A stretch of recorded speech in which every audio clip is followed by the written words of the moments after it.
Hey loves, it's your girl Sabrina, aka Brick House, coming to give you a quick VLCD update as well as the results from my experiment.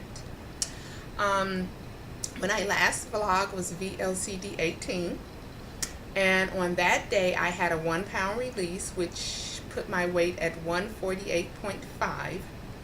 However, the 3 VLCDs prior to that, I had been at a standstill at 149.5. So I was apprehensive as to whether or not that was a true release, if I would just bounce back up the next day, because thus far in my 4 rounds, I have not released or had such a large release after day 15. So I was kind of a little bit leery of it, but I decided anyway to go ahead and do a fat fast of sorts. And I've been commenting on vlogs, different vloggers, but about the ketogenic diet, and I had done a lot of research on this prior to, at the ending of my 3rd round. I tinkered around with it, but as Americans, and we have such fat phobia, that I was very apprehensive about raising my fat levels to those percentages. So I wanted to do a little experiment, and the experiment didn't go exactly as I designed it, but it kind of sort of did, and I'll explain to you in a moment.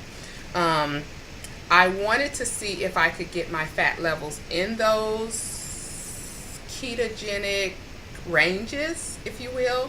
I'll go briefly over. It's going to be food porn, so if you don't want to hear it, turn it off, but I'm going to give a little bit of the details of what I ate, and then I'll give you the results of after that. So this was Saturday, February 15th.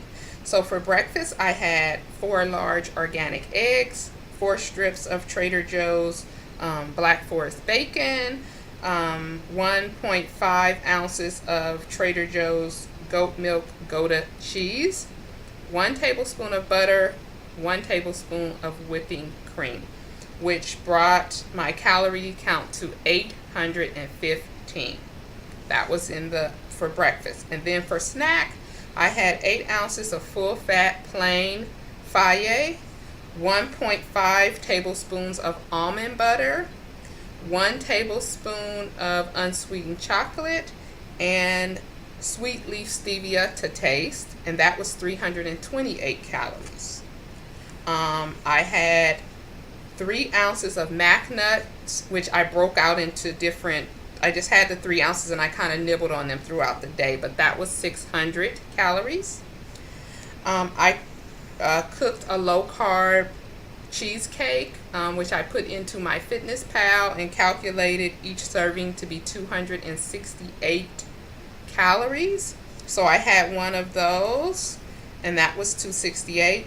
And then the only thing, when I say it didn't go as I planned, I didn't plan to eat out at all during this. However, it was my son's birthday, and my husband, being the sentimental person he is, and this was going to be our middle child's last birthday as a child, or rites of passage, whatever. So we went out, and the restaurant that he picked was Dave and Buster. And I do not know how a restaurant in California that's a chain cannot have nutritional information, but they don't. I could not find it on the web. I couldn't find it on their website. I couldn't find it anywhere. So the closest thing to what I had there is something that I ate from a restaurant in Georgia called Old Charlie's.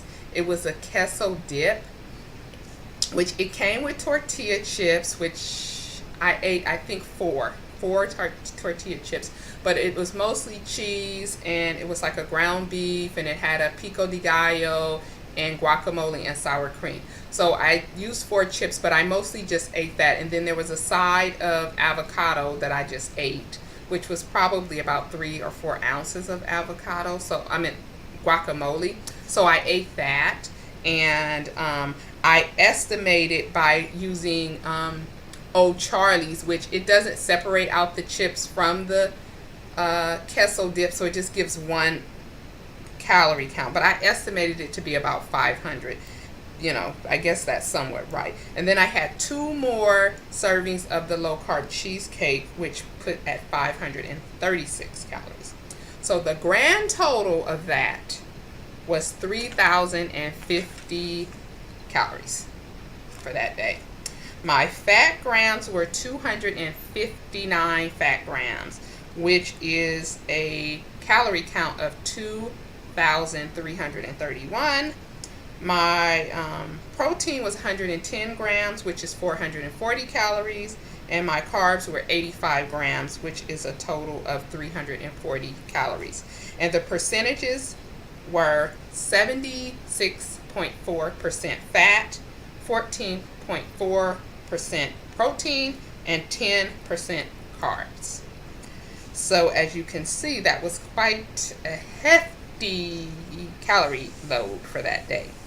And the very next day, which was VLCD 19, I gained 1 pound. So I gained back the 1 pound that I had previously lost. And I don't know if that was all a fluke or this was happenstance or what, but I gained back I went back to the exact same weight. So then day 20, I lost the same 1 pound. So I went back to 148.5.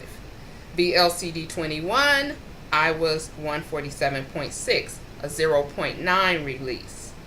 VLCD 22, I was 146.8, a 0.8 release. And today, VLCD 23, I was 145.7. That is a 1.1 release. So in 4 VLCD days, I have released 3.8 pounds. So was it because of the fat fast? Was it that it would happen anyway? I don't think so. I think the fat fast, at this point when I started stalling, I think that it contributed to getting things moving again. I'm not advising anybody to do that. I'm just saying if you're far along in your round, it might be something you might consider. If I ever did it again or were placed in that, I would just remove the restaurant stuff, because that cheesy dip, I don't know what that's made of. I don't know what the carb to fat ratio is. They probably use some non-food product cheese. I don't know. I would just make my own stuff. Anyway, I hope you guys are, those that are loading, happy loading. Those that are releasing, happy releases. Those that are stabilizing, happy stabilization. And those that are in maintenance, happy maintenance. Talk to you guys later. Bye. Peace.